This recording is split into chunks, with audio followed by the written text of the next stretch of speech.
This storm was very, very intense, and it dumped a lot of rainwater all over Northern California, which is what led to the high water.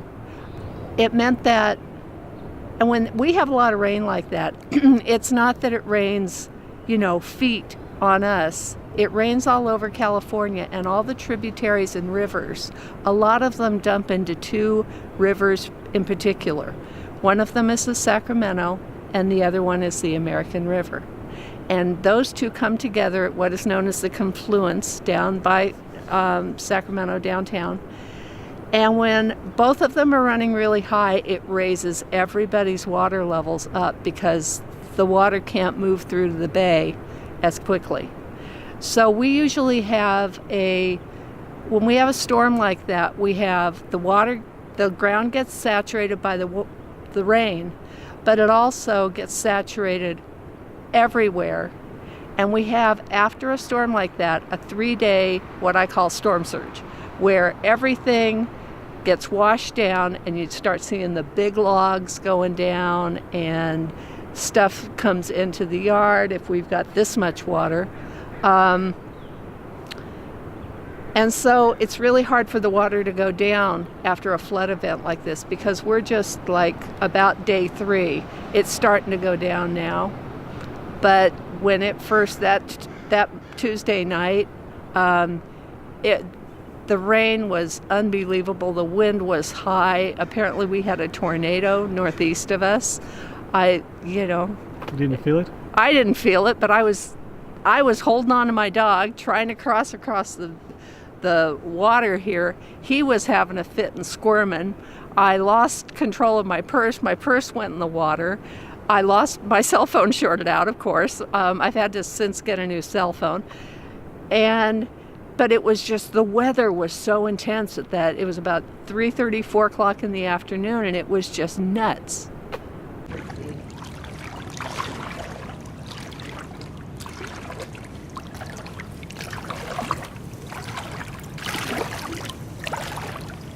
Orange tree over at Fred's, but that's the direction I don't want you to film.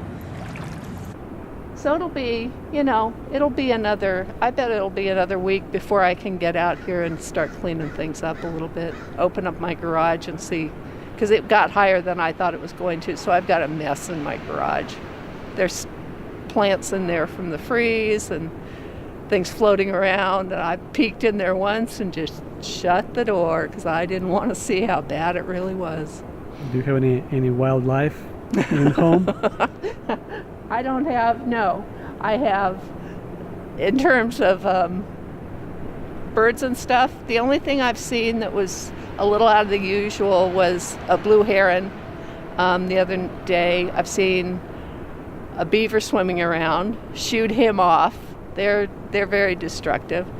But no, so far it's been relatively quiet in terms of wildlife. I've been through 2 floods. I've been here about 10 years. In 2011, it came up about 3 feet, not quite as high as it did this time. And then this past March, it came up 1 foot.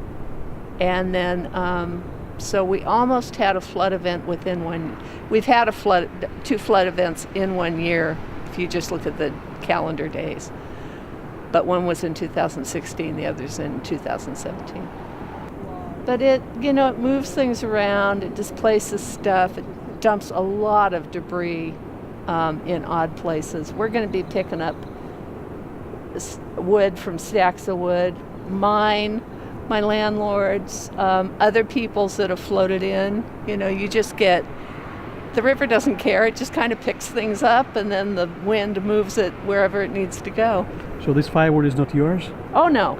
So pretty much it's kind of saved you money without going to the store. Well, yes and no. We can't, the number of times that we can actually burn because of the restrictions for bad air it has to be pouring rain and freezing cold, and I almost have to have no power because everything in my house is electric before I can burn anymore. So it's emergency firewood only. And when it's soaked like this, it takes it a long time to dry out. How long it will take you to get back to normal after such event? Probably about a month if you don't take into account all the cleanup we have to do in addition. It's going to take me a week just to deal with the garage because I know it's such a mess in there. Little mud? Mud's just one part of it. You have to get the river silt. When it dries, it is like clay, and so it's really hard to get off if you let it dry. So as soon as you can get in and go ahead and get the garages out, like I've heard other people say, you use a power washer because you just have to blast it off and you have to make sure it's gone.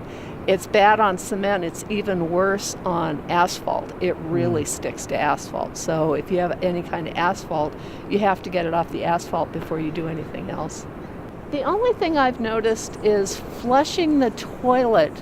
The water has been a little on the yellow-orange side, and the algae content is higher than it normally would be, so I'm having an algae buildup in my toilet that I don't normally have. When I dump bleach into it, I dumped some bleach into my toilet this morning. Not a lot, a little bit. It turned orange immediately, and not a real bright orange, but light orange. And I'm just gonna have to get online and find out what that's all about. But yeah, I already don't drink the water, so. What about the drinking water over here? I don't drink this water because we have high levels of iron, high levels of nitrates and nitrites from the runoff from the ag land. There's a lot of this water that comes from areas where there's mining. It's got all kinds of stuff in it. Not to mention the fact that you've got boaters that are not real careful about their boating practices. So there's petrochemicals in the water. There's all kinds of stuff in the water. I know people fish out of this water, and that's not something I would ever do. I just don't think it's safe. I understand that lead is kind of poisonous, right? But what about iron? What's the problem with iron? Well, iron is one of the minerals that we need, especially as a woman. You'd think, oh, high iron, that'd be great. Too high of iron causes the same kinds of symptoms as too little iron. So it can make you really tired, and it's a metal. It's a mineral, it's a metal. You don't want too much of anything in your body. It's not good for you. So when we had the water tested, it showed up as having high iron, the nitrites, the nitrates, but it also showed up in my blood work that I had done about 3 months after we had the water tested. And it alarmed my doctor at the time, and she said, "Are you taking extra supplements or anything?" And I said, "No, but I know where this is coming from, and I'll just start drinking bottled water." I rescued a lizard the other night that was kind of clinging halfway up a wall, and I just picked him up by his tail and put him up on the porch, and don't jump back into the water, little guy. Can they swim? No? They can kind of swim. I was surprised because he got away from me one time, and they swim like any other animal. That they kind of do this, but they do the swishy thing too. And but he was so cold that it slowed his body down so much that when I picked him up by his tail, he wasn't even trying to turn around and bite me. He was just like, kind of, what's happening? Like he was really out of it. So as far as I heard, they opened up those levee, right? Yeah, they've got most of the gates open, and I originally thought that they raised the gates. That's just kind of what I was thinking. But they drop them. So they just release them from where they are, and they drop down and the water flows over them. I think 75% of the gates are open. Well, if there's farmland back in there, yeah. I think what they mostly use this part of the Yolo bypass for is duck hunting, and for the bypass, it's just open land.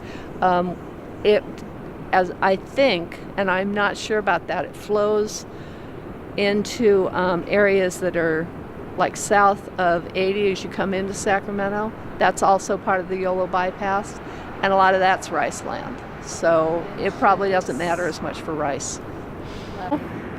We are standing in the middle of a lawn area that is surrounded by garden that I have put in, and it goes down closer to the river. I'm not entirely sure the stuff that's been underwater will be underwater for 2 weeks, whether it's going to survive or not. This is all Bermuda grass and wild grasses. It will be fine, but some of the other stuff, iris really don't like having wet feet. Ferns really don't care. I'm not, you really don't know. Some things are more resilient than you think. So the trees seem to like it just fine. Calla lilies like it just fine. Cannas like it just fine. Some of the other stuff, the hollyhocks, I've lost entire areas of hollyhocks before because they don't like wet roots at all. I have a lot of succulents. We'll see how they do long term.